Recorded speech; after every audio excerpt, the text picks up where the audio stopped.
ಡಿಕೆಶಿ ಸಂಪುಟದಲ್ಲಿ ಮಂಡ್ಯಕ್ಕೆ bumper ಪೋಸ್ಟ್ಗಳ gift ಸಿಕ್ಕಿದೆ. ಸಿಟ್ಟಾಗಿದ್ದಂಥ ರೆಡ್ಡಿಗೆ ಫಾರೆಸ್ಟ್ ಅಲಾಟ್ ಆಗಿದೆ.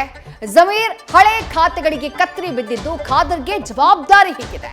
ಮುನಿಯಪ್ಪ ಪಟ್ಟು ಹಿಡಿದು ಲಾಟರಿ ಹೊಡೆದ್ರೆ ತಂಗಡಗಿ ಸಿಕ್ಕ ಇಲಾಖೆಗೆ ಬೇಸತ್ತು ಸಭೆಯಿಂದ ಹೊರ ನಡೆದಿದ್ದಾರೆ.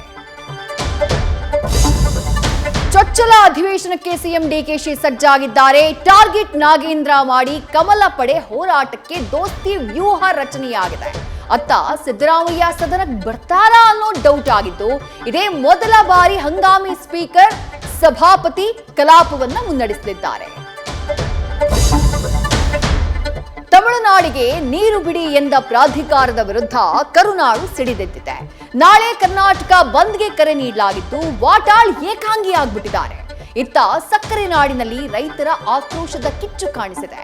ಮತ್ತೊಂದು ಕಡೆ ಸುಪ್ರೀಂ ಕೋರ್ಟ್ನಲ್ಲಿ ವಿಚಾರಣೆ ಆಗಸ್ಟ್ 17ಕ್ಕೆ ಮುಂದೂಡಿಕೆಯಾಗಿದೆ. ಹುಟ್ಟುಗುಣ ಸುಟ್ರೂ ಹೋಗದಂತೆ ಪರಪ್ಪನ ಅಗ್ರಹಾರ ಜೈಲಿನಲ್ಲಿ ನಡೀತಾ ಇದ್ದಂತಹ ಕಳ್ಳಾಟ ಬಯಲಾಗಿದೆ. ಪ್ರಜ್ವಲ್ ರೇವಣ್ಣ ಬರಾಕ್ನಲ್ಲಿ ಹಾಸಿಗೆಯಡಿ ಮುಚ್ಚಿಟ್ಟಿದ್ದಂತಹ ಮೊಬೈಲ್ ಪತ್ತೆಯಾಗಿದೆ. ಜೈಲಿನ ಸಹಾಯಕ ಅಧೀಕ್ಷಕ ಸಸ್ಪೆಂಡ್ ಆಗಿದ್ದು, ನಟ ದರ್ಶನ್ ಕೊಠಡಿಯೂ ತಲಾಶ್ ಮಾಡಲಾಗಿದೆ.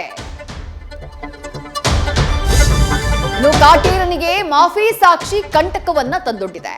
ಸೆಷನ್ಸ್ ಕೋರ್ಟ್ ಆದೇಶವನ್ನ ಪ್ರಶ್ನಿಸಿ ಹೈಕೋರ್ಟ್ಗೆ ಮೇಲ್ಮನವಿಯನ್ನ ಸಲ್ಲಿಸಿದ್ದಾರೆ.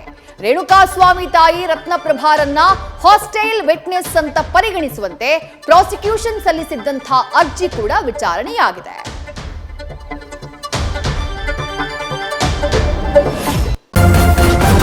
ನ್ಯೂಸ್ ಫಸ್ಟ್ ನಿರ್ಭೀತಿಯಿಂದ ನಿಮ್ಮ ಪರವಾಗಿ.